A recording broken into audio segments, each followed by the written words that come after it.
pas des traits de refend complexes, c'était pas quelque chose qui avait eu des impacts sur la clinique du chien, mais n'empêche que j'en avais eu. Pas d'infection non plus, j'en avais eu une, bon, après c'est pas de bol, ça peut arriver probablement sur tous les chiens.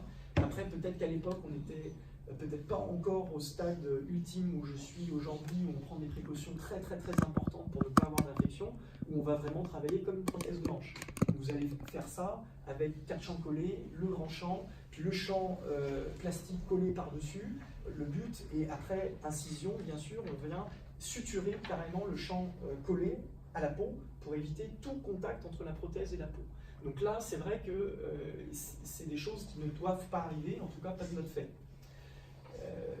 On a eu 2 glissements de prothèses quand même sur 10 chiens, ça fait beaucoup, mais on s'est aperçu que sur les 10 chiens, on le savait, il y avait un chien avec 28 degrés de pente et un avec 25 degrés de pente. Donc ça c'est pareil, Eric le disait aussi, je pense que dans un premier temps, sachant qu'on est un peu borderline, notamment vous avez vu les tests biomécaniques montrent quand même que par exemple au galop, on arrive à des valeurs qui sont un peu critiques, et donc tant qu'on n'a pas passé les 6 semaines, 8 semaines post-opératoires, ou peut-être la fibrose vient à notre secours derrière, on a un petit risque, et c'est des glissements qui ont été assez précoces sur ces 2 chiens. Donc oui, la pente pourrait être prédisposante, en tout cas c'est les 2 seuls chiens qu'on a eus étaient des chiens qui auraient peut-être mérité une TPLO directement. Une évaluation fonctionnelle, alors malheureusement j'ai pas de force plate ni de tapis de marche, donc c'était subjectif, à la fois vétérinaire quand je les ai consultés et puis les propriétaires. Globalement, selon les critères qu'on s'était fixés, on était à une excellente récupération sur 70%, 20% de bonne. Ça veut dire quoi? Ça veut dire qu'en fait celui à 25 degrés avait en fait très bien récupéré malgré tout, parce que le glissement était relativement médiocre, ça veut dire, enfin médiocre, il était quand même significatif, hein, on était quand même à plus de 3 mm, mais c'était suffisant pour que le chien aille très bien. Et on en a un qui allait moins bien, qui était à 28 degrés de pente, et on a décidé de faire une reprise avec une TPLO, donc on a retiré le matériel. Donc la réponse aussi, qui est importante, c'est savoir qu'est-ce qu'on peut faire derrière. Oui, derrière on peut faire une TPLO, ça ne pose pas de souci. On a la possibilité, et malgré les forages osseux, de ne pas être en danger. Aujourd'hui, on a des plaques qui sont on travaille tous avec des plaques verrouillées, donc on a une stabilité malgré les forages osseux qui est largement suffisante. En conclusion, donc les résultats sont bons. En tout cas, si on a une pente inférieure à 25%, 25 degrés, elle nécessite évidemment beaucoup plus de recul et de cas, et peut-être des améliorations techniques qu'on est en train de fournir en ce moment même. On a, c'est ça, nécessité d'améliorer cette interface, et ça, on travaille dessus. Donc, les évolutions pour 2019, faire des TPLO plutôt, dès qu'on a des pentes au-delà de 25 degrés, par exemple, ou peut-être 24 degrés, pour le moment en tout cas, tant qu'on n'aura pas trouvé la meilleure interface qui soit. Des Américains ont pu, voilà, on préconisait notamment à l'avant-dernier ou dernier congrès ECVS qu'on pouvait peut-être coupler ça à une prothèse, à une TPLO, donc l'intracapsulaire à une TPLO. C'est vrai que moi je complexe un petit peu à faire une double technique de ce type-là, même si c'est très bien, mais finalement par exemple Arthrex a déjà apporté la solution à ce problème-là avec leur internal brace. Je pense que voilà, ça fait beaucoup de matériel, et puis surtout on va mettre du matériel qui est tressé. Si jamais ça s'infecte, on va en plus avoir des problèmes au niveau de la TPLO, etc. Ça peut être compliqué à gérer de toute façon. Le but bien sûr ce serait de diminuer les tensions, hein, et d'avoir par exemple sur un chien qui a une pente supérieure à 25%, à 25 degrés, diminuer cette pente de manière plus acceptable et réduire les contraintes après avec un intracapsulaire qui marcherait du coup pour beaucoup mieux. Le nouveau système, on travaille dessus, on espère que ça arrivera peut-être en 2020 plutôt, mais sous arthroscopie bien sûr. Ça c'était un petit essai qu'on avait fait scanner pour voir un petit peu comment on pouvait faire les implantations. Alors vous avez malheureusement pas une belle vue, elle sort beaucoup mieux normalement sur l'ordi, mais vous voyez la plaque. En fait, ce qui a été fait sur ce cas par exemple, c'est qu'on avait fixé de manière temporaire la rotation en fait, de TPLO, on a fait les forages, on a implanté les vis, et seulement par-dessus, on a carrément plaqué la TPLO, donc la plaque TPLO par-dessus, ce qui nous a même permis d'aller bloquer la petite prothèse sous la plaque, et donc de faire un effet supplémentaire rétentif grâce à la plaque. C'est une idée, mais probablement pas viable, en tout cas cliniquement je trouve ça un peu compliqué. Au niveau de la luxation de hanche, alors là on part sur complètement une nouvelle technique que j'ai voulu développer il y a quelques années, qui est tout à fait similaire à une technique que vous connaissez tous, et qui pour le coup a eu des excellents résultats. Donc on va parler d'abord un peu anatomie. Vous voyez ici donc le petit ligament rond qui est fréquemment rompu lors de luxation, notamment dorsale, mais aussi ventrale de la hanche. Tout ça est retenu aussi par la capsule articulaire, un petit muscle, et le ligament acétabulaire transverse. La technique, bien sûr, auquel vous pensiez, j'imagine, c'était ça. Une technique, ça c'est le viseur Securos. Vous avez la possibilité d'utiliser par exemple du tightrope, hein, et utiliser soit le toggle pin, soit leur petit implant qui permet de passer derrière l'acétabulum après avoir foré et d'aller mettre la toggle pin derrière, et ensuite on passe les prothèses là-bas derrière. Donc le but de ce toggle pin, c'était vraiment d'avoir une prothèse intracapsulaire qui résolvait tous les problèmes. Le problème, c'est qu'il y a quand même, dans les publications en tout cas qui ont été montrées jusque-là, des complications et des ruptures de prothèse ou du toggle pin. Alors, de temps en temps, il y a des faits homemade, hein, donc c'était un petit peu peut-être compliqué d'avoir une prothèse qui était fiable, mais même sur les autres prothèses, on a quand même des chiens parfois qui rompaient leur prothèse. Et bien sûr, ça, c'est des lésions courantes qui pourraient arriver sur n'importe quelle technique. Là, on a donc, pour cette étude, à nouveau, l'envie de faire une étude critique de tous les points critiques de la technique. Donc on a fait pareil, on a fait une étude cadavre, avec la voie d'abord, la répétabilité viseur, ensuite une petite étude scanner pour vérifier tout ça, hein, être sûr que tout va bien, et puis ensuite une petite étude clinique, à nouveau, sur 15 chiens avec des luxations traumatiques de hanche. Au niveau donc des résultats de cette étude de voie d'abord, on a la nécessité d'aller faire un petit décollement des tissus en arrière, en avant plutôt du grand droit fémoral, et ça va nous permettre d'aller chercher le ligament que l'on va passer en arrière. Hein, c'est vrai que pour le moment, on travaillait avec une technique parce que je n'avais pas tous les éléments que je voulais. Maintenant, on est passé à une nouvelle génération. Donc en fait, ce que vous voyez, c'est déjà la génération d'avant, mais c'est pas grave, ça montre déjà l'esprit de la technique. Donc on décolle ça, on va pouvoir passer comme ça la prothèse par-dessous et faire un retour par la suite. Vous allez voir le montage en entier de toute façon tout à l'heure. Pour ça, il faut un élévateur de périos courbe, un peu comme on utilise pour la TPLO pour aller descotcher un peu tous les tissus qui sont en arrière et pour pouvoir protéger notre artère. Là, c'est un peu la même chose, on vient faire ça avec le périos pour éviter les lésions nerveuses, par exemple d'un nerf qui pourrait passer comme l'obturateur. Et puis, on va protéger tout ça éventuellement avec une compresse.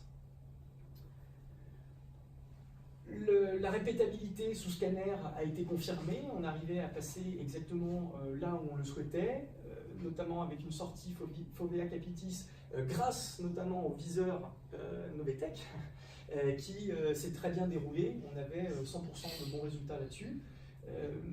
Et on n'avait pas d'infarction de la corticale du col fémoral sur tous ces cas. Le tunnel acétabulaire, eh bien, c'est pareil, on a fait confirmer ça en scanner. Donc, on avait deux possibilités en réalité. Soit on pouvait viser en direct, donc tout en luxant la hanche en arrière, ça nous permettait d'avoir un accès direct à l'acétabulum. Et donc, on pouvait faire un forage direct. L'autre possibilité aussi, c'est de le faire par le forage du col du fémur, donc à travers le grand trochanter. Pour cela, il faut absolument ouvrir le fémur en réalité à 90 degrés, à 45 degrés. Si vous ne faites pas ça, en fait, vous allez vous retrouver dans le cartilage de l'acétabulum. Hein, donc si vous respectez ça, vous pouvez aussi le faire en direct.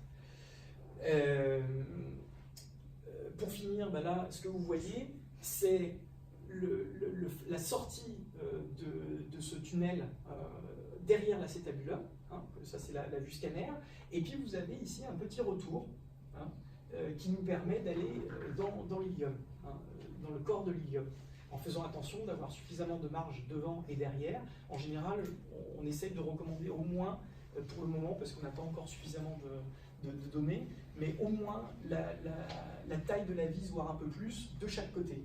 Et vous verrez que sur toutes les autres techniques que j'ai développées par la suite, c'est la même chose. On essaie d'avoir le maximum de marge et d'avoir des vis qui ne sont pas quand même monstrueuses.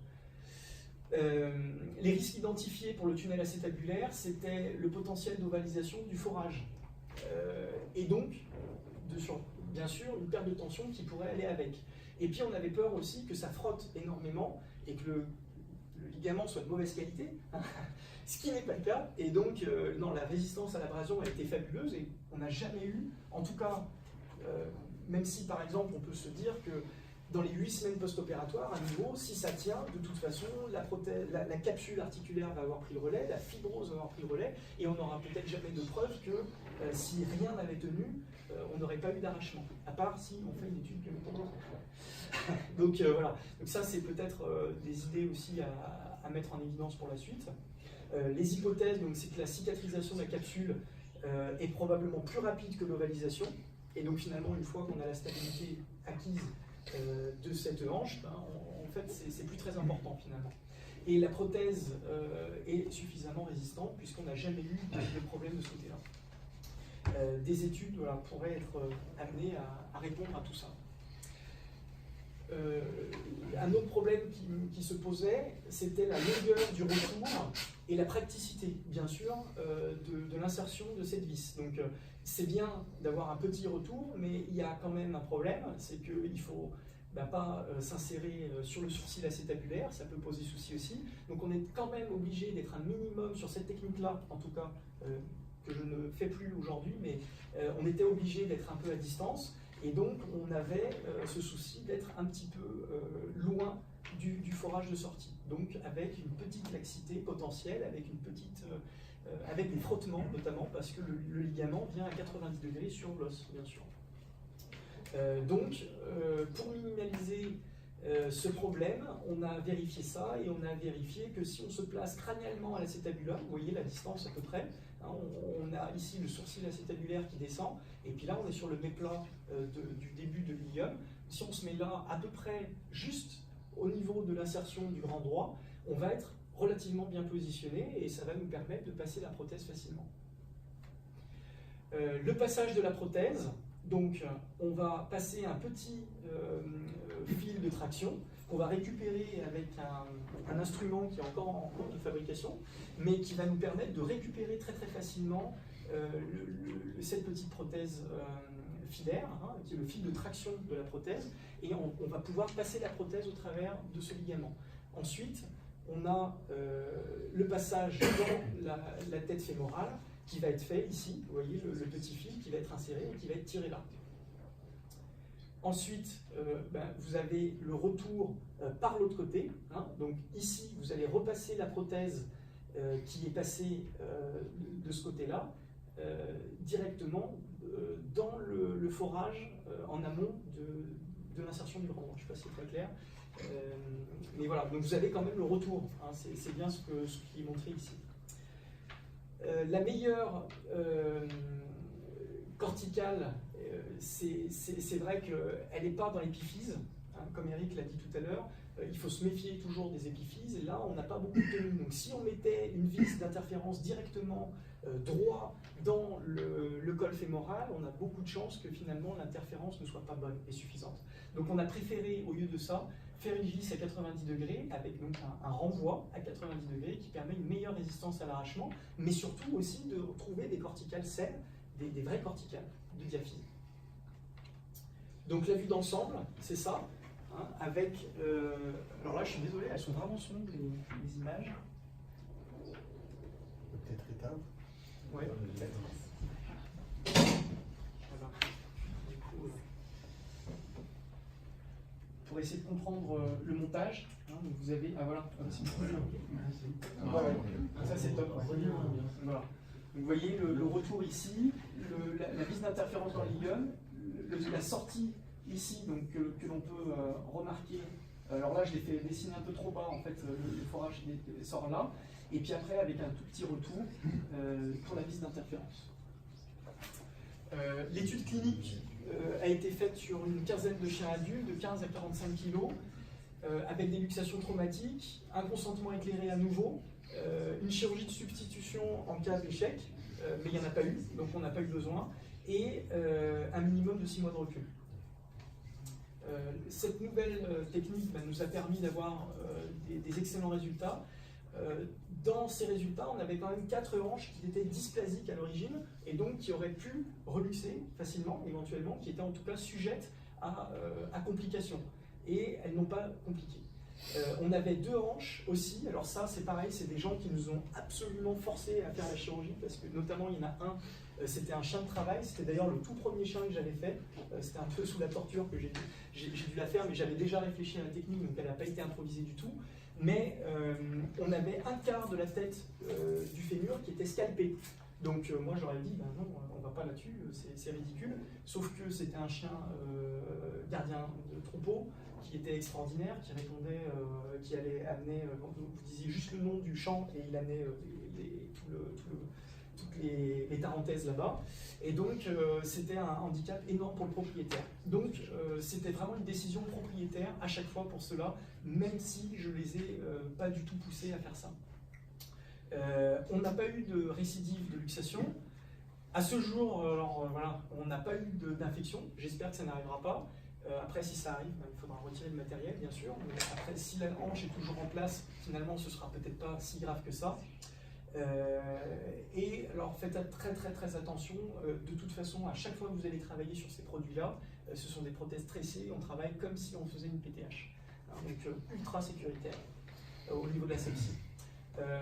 Il y avait un chien qui avait quand même une petite laxité au test de Bardens, mais absolument aucune difficulté fonctionnelle qui a été vue. Alors, pour l'anecdote, le fameux premier chien que j'avais fait sur un quart de tête scalpée, il avait 3 semaines post-trauma. Moi, je l'ai eu que à ce moment-là, entre mes mains. Et le propriétaire, il l'a mis au champ à peu près 10 jours après, et il a refait travailler 10 jours après. Et j'étais fou, mais ça n'a pas lâché. Donc voilà, c'était la très bonne nouvelle. On n'a pas beaucoup d'arthrose, à part sur ces 2 cas, bien sûr, où il y a quand même de l'arthrose qui était déjà présente, de toute façon, forcément, mais on a besoin de plus de recul, bien entendu. Les conclusions, c'est que sur cette technique-là, on n'a vraiment eu aucune récidive, malgré le caractère dysplasique de certaines hanches. Pas de conséquences à ce jour du forage acétabulaire qui me concernait particulièrement. De toute façon, là, on est parti sur une nouvelle technologie qui va nous éviter ce retour que vous avez certainement tous trouvé ennuyeux et complexe. Mais ça, c'est déjà du passé. Donc, il nous faudra plus de cas, bien sûr, et surtout, on arrive avec une nouvelle technique qui sera encore meilleure. Est-ce que vous voulez poser quelques questions avant que j'enchaîne là-dessus? Parce que là, ça fait peut-être un peu lourd. Non. Je peux avoir une petite bouteille d'eau? Parce que là, j'assèche là. Je donne tout. Non, je donne tout. Non, mais...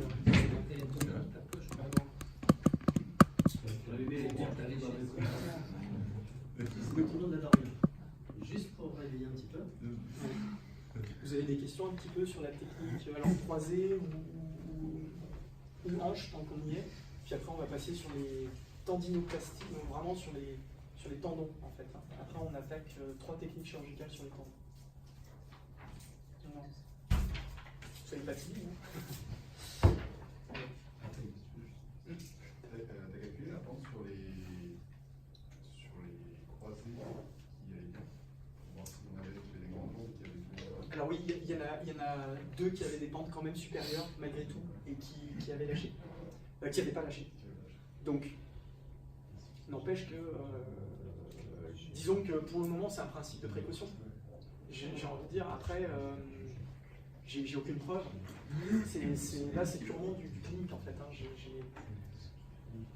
Et après, même en biomécanique, je pense que là, ça c'est quelque chose d'extrêmement compliqué à aller tester. Avec ce paramètre supplémentaire à intégrer, là je ne sais même pas. C'est-à-dire que s'il a une laxité, il aura plus tendance à niquer son ménisque. Voilà. S'il ne l'est pas. Oui. Le problème, c'est qu'il faut vraiment qu'il ait aucune laxité. Il ne tolérera pas la laxité. Ouais. S'il a une pente avec un montage qui t'assure 2 mm 5 de tiroir ou Ça plus, peut être supportable. ça passe. Ouais, c'est ça. S'il fait 6 mm, il va aller alpaguer la partie caudale du ménisque, Ouais. il la ramènera en avant, Et dans la partie ça, caudale c'est de la caudale. colonne Ménisque médial. médiale, et il va la pousser en avant, il écrasera le ménisque, et là, les problèmes commenceront. Ouais. Mais bon, c'est vrai que même 4 mm de pente, enfin 4 mm de jeu, c'est pas tout à fait satisfaisant par rapport à ce qu'on s'imagine, quoi. Donc c'est vrai que voilà, on a encore un tout petit peu de travail probablement sur certains cas et améliorer la technique, les implants, etc. Ça c'est bien. On n'est pas encore au bout de nos surprises, je pense. Voilà, donc là on enchaîne sur les ruptures du tendon d'Achille. Ça vous connaissez tous. Souvent c'est des traumas, par exemple le petit chien qui s'est relevé sous le radiateur et clac, voilà, qui s'est rompu, l'accident de chasse éventuellement, une plaie contendante, n'importe quoi. On va se retrouver avec des chiens plantigrades. Voici l'anatomie, vous la connaissez, hein, il y a beaucoup de tendons finalement qui participent à la corde du jarret et au tendon commun, avec le gastrocnémien, le fléchisseur superficiel des doigts bien sûr, hein, c'est très important, puis c'est lui qui va continuer le travail plus bas, et puis le biceps fémoral et celui tendineux. Ici vous avez deux sortes de ruptures, vous avez la rupture totale, hein, complète, où le chien est carrément à plat, puis vous avez la rupture gastrocnémien, où finalement le tendon du fléchisseur est encore actif, et vous allez avoir une patte en griffe, ça c'est issu du tobelin, je crois, ou je sais plus. Enfin, c'est pas une photo à moi celle-là. Et donc vous avez la griffe ici qui est comme ça. Les techniques existantes, vous les connaissez, hein, on va faire soit des sculptures de Kessler avec les oreilles de Mickey, soit la suelo poulet, hein, ici. Mais ces techniques-là ne peuvent pas être viables sans une technique de stabilisation derrière. Hein, vous savez qu'un ligament, ça ne peut cicatriser qu'un peu lentement. Et donc, clairement, si vous n'apportez pas un soutien externe, le ligament va se déliter, va s'arracher, va complètement cisailler les petites sutures qu'on a pu mettre en place, même si elles sont de très bonne qualité. Hein, donc, sans résine ou fixateur externe, éventuellement une vis calcanéo-tibiale ou une plaque verrouillée calcanéo-tibiale. Je crois qu'il y a un Italien au dernier SVOD qui a montré ça sur un poster. J'ai trouvé ça marrant. Et donc, voilà, il y a plein de possibilités, mais il faut quand même apporter de la fixation externe. Les problèmes qui vont être identifiés sur ces techniques-là, c'est une mobilisation souvent qui est extrêmement rigide, notamment les techniques de fixateur externe en triangulation. Parfois les résines, donc on a une ankylose de l'articulation qui est quand même manifeste et qui revient souvent, la plupart du temps, sans trop de difficultés, mais c'est vrai que ça demande un peu de physio, c'est moins facile pour le chien, en tout cas. Et donc, et d'autre part aussi, c'est pas toujours possible d'aller faire ces techniques-là. Pourquoi? Vous avez peut-être tous, alors je sais pas tous, mais certains ont peut-être été déjà confrontés à ce genre de problème, de chronicité, des gaps monstrueux, hyper importants, parce que la rétraction musculaire, parce que le chien évidemment n'arrive pas 2 jours après le trauma, il arrive 1 mois après, ou 2 mois après, et là vous dites, ben non, en fait là, ça va pas être possible, quoi. Donc des gaps très importants, la contraction musculaire, un arrachement éventuellement au niveau de l'anthèse, ou une fracture de l'anthèse calcanéum qu'on va voir après. Alors pas du calcanéum, mais on verra aussi que c'est arrivé par exemple sur un olécrane, hein, puisqu'on va traiter le triceps après. Donc tout ça sont des problèmes. Quand vous avez une anthèse calcanéum qui s'est arrachée, mais sans suffisamment d'os pour aller faire un haubanage, malheureusement, vous allez être très très embêté. Donc là, il y a quand même des problèmes. D'autre part, il y a d'autres cas dont je ne parle pas ici, mais qui sont très intéressants, qu'on a pu diagnostiquer quand même régulièrement. Moi, j'ai 2 cas relativement récents en très peu de temps qui nous ont été diagnostiqués à l'échographie, où on a imagé les cordes du jarret jusqu'à l'anthèse. Le chien n'avait ni plantigradie, ni griffe, ni problème de ce type-là, mais par contre, il y avait une douleur et surtout une boiterie. Et on s'est aperçu, à force de chercher, qu'on avait au niveau de l'anthèse une anthésiopathie, en réalité, des petits problèmes de remodification de cette insertion, et donc ça posait des problèmes aux chiens. Et donc vous verrez qu'après la technique chirurgicale qu'on a effectuée, ces 2 chiens ont récupéré, alors qu'ils n'avaient pas de rupture, j'insiste, on a pu, grâce à cette technique-là, résoudre le problème à 100%. Donc ça, c'est aussi très intéressant. C'est des chiens, parfois, qui sont sous-diagnostiqués, probablement. Et voilà. Donc là, la technique existante, qui se rapproche le plus de ce que j'ai fait, et bien sûr, je me suis inspiré de ça pour aller sur une nouvelle technique à nouveau. C'était Morton qui l'a inventé, et avec qui on a été en contact un petit peu récemment. On espère peut-être faire des études avec lui aussi, de son côté. Mais donc lui, il était parti sur l'idée d'un forage borgne dans le calcanéum avec ce ligament Novatel, hein, que Novatech Surgery nous a fourni, qui est par contre, alors je ne sais pas si on a une image de ça, on peut les voir tout à l'heure après les ligaments, qui se rendent compte de ce que c'est qu'un ligament et un tendon, parce qu'il y a le Novaten et le Novalig. Donc le lig est le ligament et le ten, voilà, c'est le tendon forcément. Il a un seul brin de traction, celui-là, hein, le Novatel, et il va nous permettre de nous implanter avec des points simples par exemple. Donc ça c'était la technique de Morton, hein, où il se mettait caudalement à son incision et en réalité il allait suturer le ligament artificiel au tendon d'Achille. Et puis après, il faisait un forage borgne dans lequel il essayait d'implanter le ligament artificiel et puis de pousser après la vis dedans. Le gros problème, c'est que la mise en tension était un énorme problème, vous imaginez bien, puisque une fois que vous avez ligaturé tout ça et que vous poussez la vis, si la tension n'est pas la bonne, comment on fait? Eh ben, on enlève la vis, on essaie de repousser, et en fait c'est très peu pratique en réalité. Même lui trouvait ça quand même un peu problématique de son côté. Donc l'autre problème qu'on avait, c'était à l'époque, c'était une autre technologie, enfin c'était des autres vis. Depuis, Novatech est passé sur des produits plus petits, des forages plus petits, des vis plus petites, et donc on avait quand même un problème éventuellement de diamètre de forage, puisqu'on avait un risque peut-être de fracture du calcaire, hein, évidemment, et d'autre part, bien sûr, on ne pouvait pas s'adresser à tous les gabarits. Hein, on ne pouvait pas faire ça, vu le diamètre des vis, c'était impossible. D'autre part, ce tunnel borne, comme je vous l'ai dit, problème d'insertion de la prothèse, c'était pas aisé, et d'autre part, la mise en tension qui était très difficile. Donc, ce que j'ai apporté finalement sur cette technique, c'est tout bête, c'est qu'on a fait un tunnel sortant. Donc en fait, on s'est appuyé là où on estimait que la prothèse arrivait à peu près, sur le calcanéum, sur la pointe du calca. On sortait en réalité, et après on faisait un tunnel de retour. Alors là, c'est pareil, on a fait une petite étude scanner et sur cadavre pour vérifier tout ça, et notamment, toujours les mêmes recommandations, avoir suffisamment d'espace au-dessus et en dessous, on se place légèrement en arrière de l'articulation, et on va pouvoir faire ce retour perpendiculaire.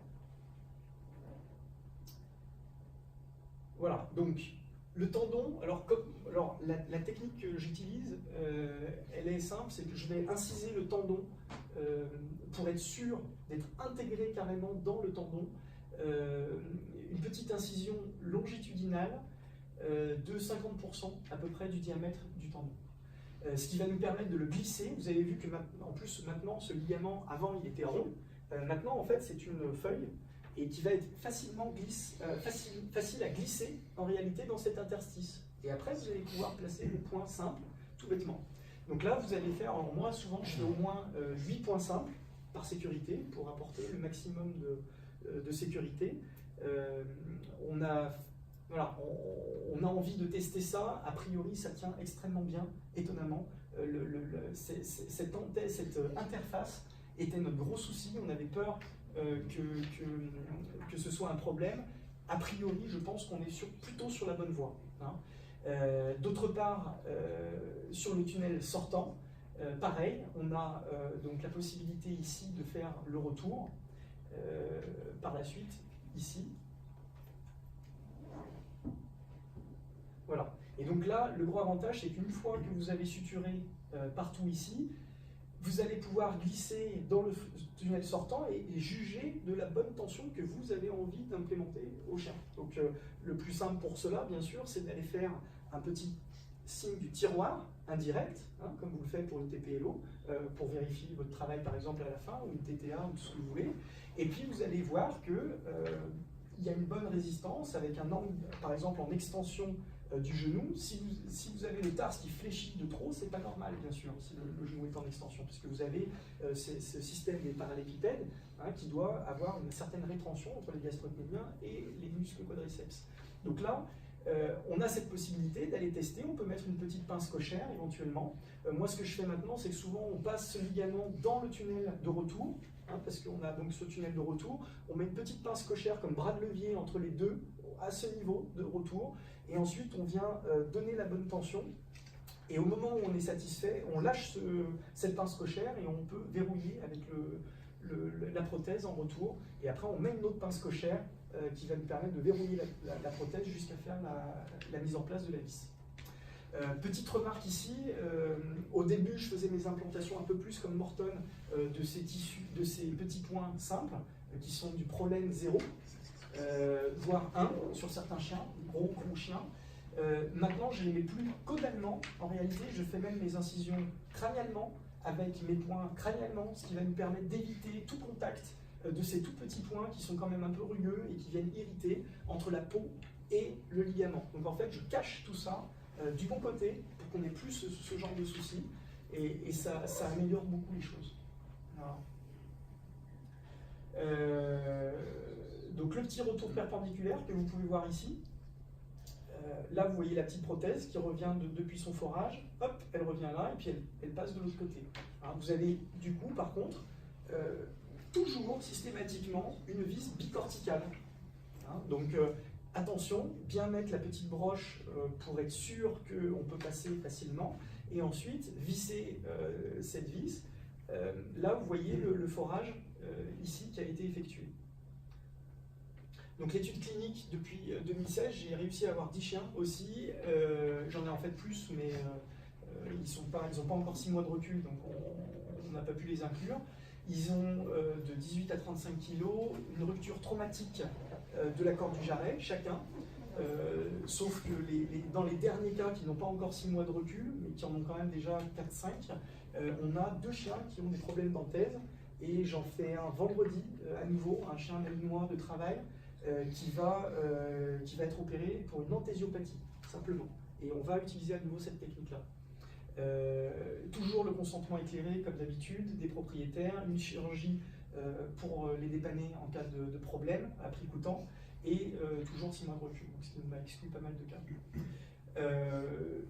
Les résultats, le temps chirurgical était quand même pas négligeable. Il faut bien sûr passer un peu de temps à faire les sutures correctement, à être content de votre tension. Vous pouvez pas, idéalement, il faut essayer d'être à peu près symétrique au niveau des tensions du grasset, donc c'est quand même important. Une fonctionnalité par contre excellente sur tous les cas à 8 semaines. J'ai pas eu de déhiscence sur aucun d'entre eux. 0 fracture du calca, ça c'était un truc qui me concernait aussi beaucoup. C'est pour ça aussi qu'on avait fait des scanners pour vérifier qu'on n'était pas trop mal, qu'on avait suffisamment de marge, qu'on n'allait pas être en danger quand même. Maintenant, ça n'empêche pas que ça peut arriver. Donc tant qu'on n'a pas de la clinique derrière, on ne peut pas être sûr. Il y a eu quand même une infection avec un retrait de prothèse après 4 mois.